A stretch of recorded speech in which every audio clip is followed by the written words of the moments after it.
Oh, what's going on, everybody? The tailgate is in full effect over here, huh? Fox Sports Radio's Countdown to Kickoff presented by BetMGM. We're all ready to go. Now, you can't see us, but we've got Zoom fired up over here. Oh, yeah. And you guys have the fancy headsets and everything. I'm very jealous.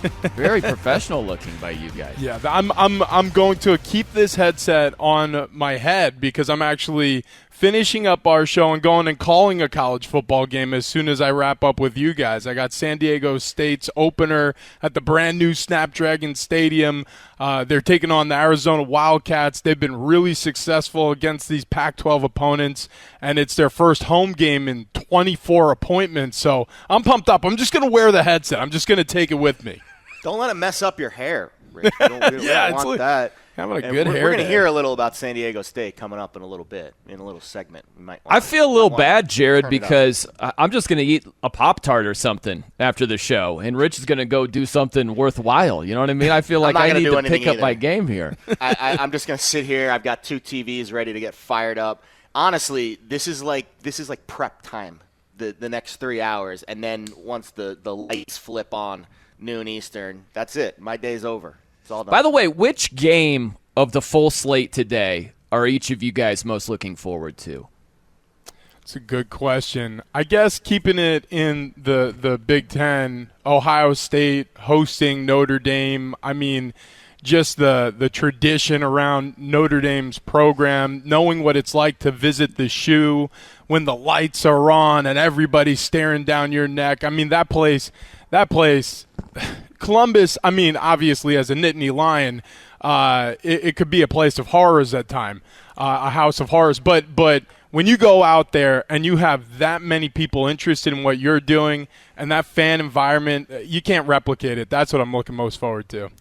Yeah, that's the best game of the day in terms of, 2 teams that you would expect to be in the mix the entire season. There's some other interesting games, and I'm sure we'll hit on a bunch, but I think Utah, Florida is a fascinating game because a lot of people have Utah pegged very high to maybe make a college football playoff run, so I'm fascinated to see if they can live up to those expectations.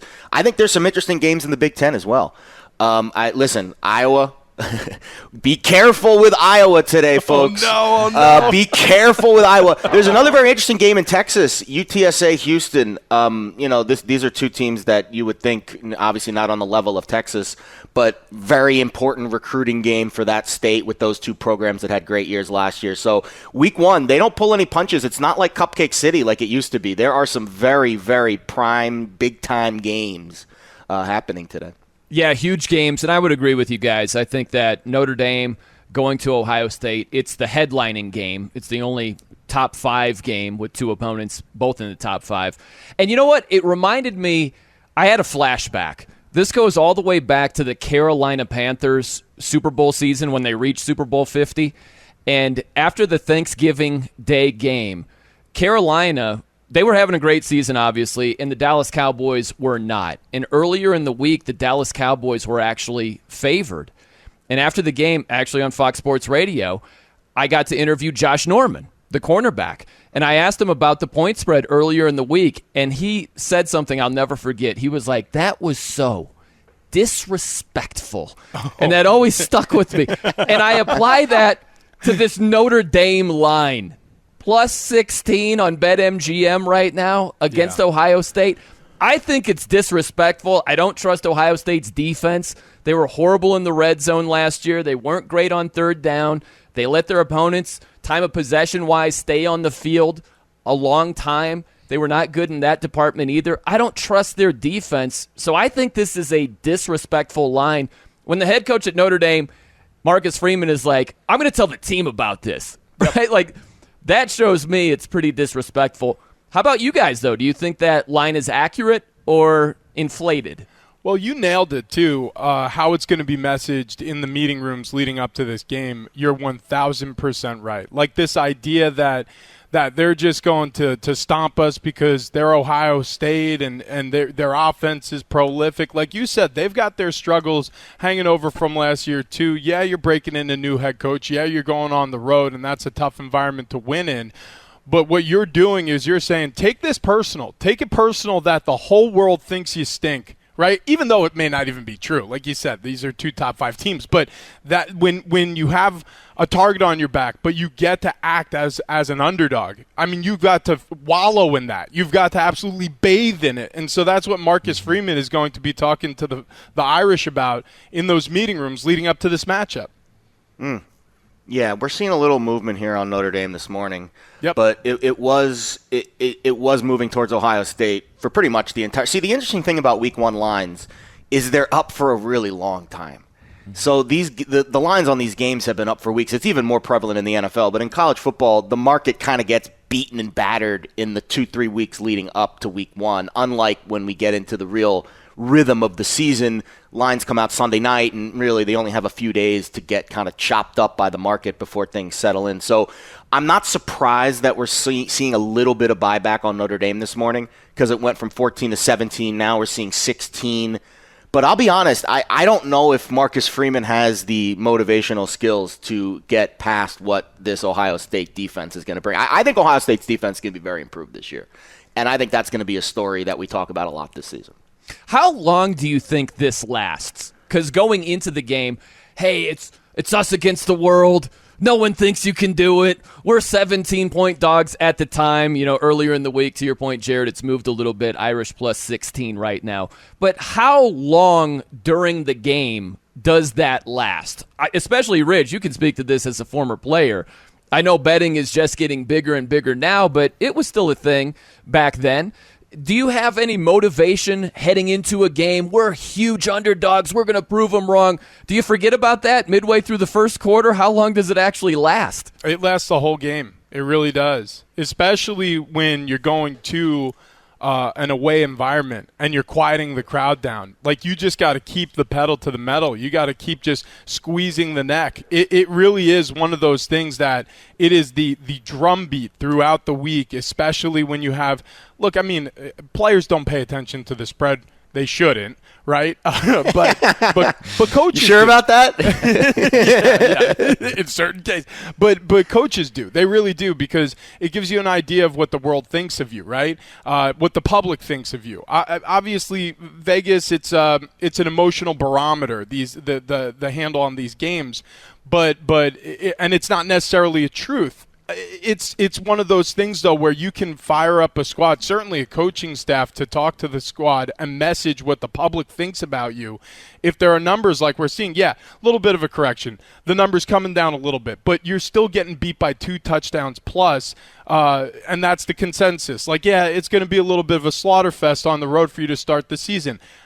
If I'm a head coach and I see that, the entire week, publicly I'm saying all the right things. Look, wow, what Day has done over there at Ohio State, and we're the adversaries everywhere you look. And to your point, Jared, much improved defense. We got things to worry about. But once the doors close and it's just us inside of here, all week long, all game long, at halftime, a reset of this mentality. They said we couldn't. Look at us now. You just keep that fury going the entire game. You light the fire and just see what can happen. I'm fired up right now. I'm ready to run through a brick wall. I'm not even in the game. Are you kidding me? It's fascinating because how often do you see 2 top 5 teams and one of them is such a big gap between the other one? And I think it just speaks to how good Ohio State is. I mean, I do think with Jim Knowles now, we'll see how long it takes for that system to kind of gel. But it's talent. I mean, especially on offense for Ohio State. And I'm looking at, the matchups on the skill positions outside with the wide receivers for Ohio State that are all 4- and 5-star guys against the Notre Dame secondary, which is a little bit undermanned when it comes to the talent that they usually – like, they don't have that quality talent. That doesn't mean the 3-star guys can't overachieve a little bit. But on paper, and that's why the number is what it is fascinating to see 2 teams in the top 5 with college football playoff aspirations, and you see a 2-touchdown plus spread.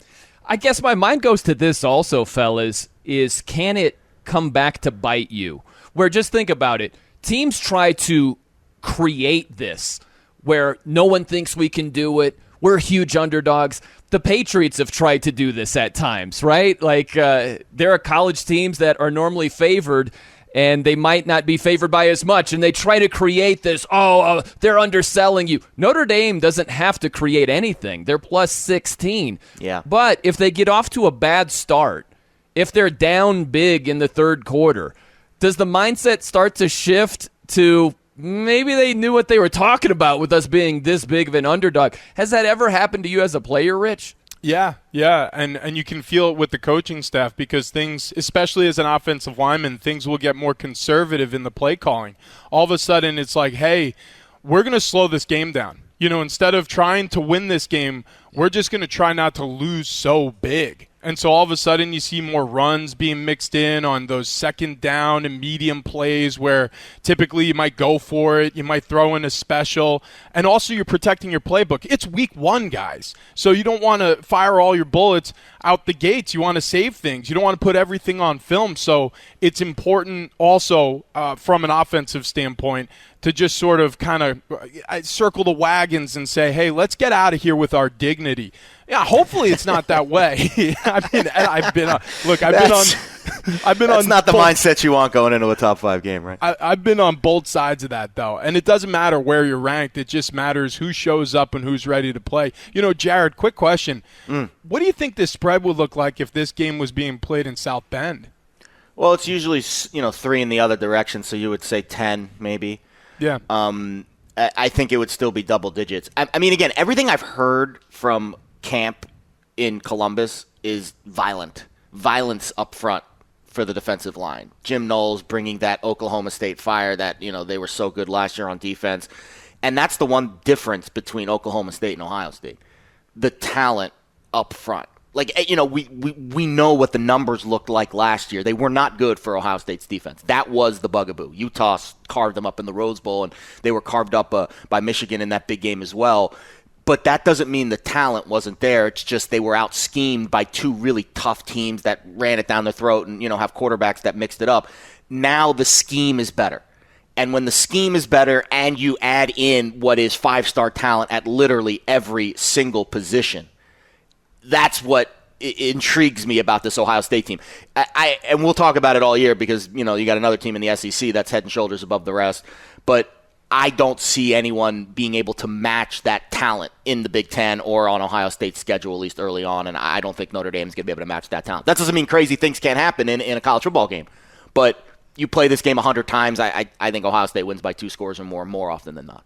It's just funny. I'll just add that this is where being a player, that world, it meshes with the betting world because nobody likes, hey, let's just get out of here with our dignity. You know what I mean? Like, No. If you're a bettor and you take Notre Dame plus 16 and they're down by 5 touchdowns, you don't want to be thinking, hey, just score and make it respectable. You don't want to be feeling that as a player on the field either. So those worlds completely intertwined. Oh, you're that's such a great point because look, players have the hearts of champions. You want to go out and give your best shot to win every single game, but coaches, they understand optics. They understand what it looks like if you take risks and you get beat by 28 instead of 14.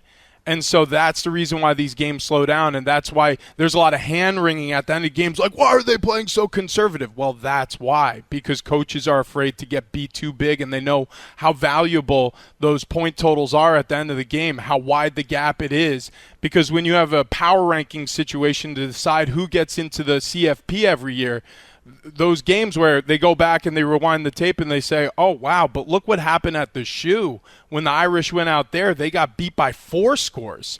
They were only dogged by 2, and that's ridiculous, right? Especially when you compare them to some of these other elite teams and how badly they got beat. So that's where the conservative offensive play gets woven into the game plan when it's getting away from you in the second half if you're a head coach like Marcus Freeman. Hopefully that's not the case for all the fans, for all of us sitting here. I'm hoping for a tight game all the way down the wire. I'm excited, though. We got 2 huge games to start this college football weekend.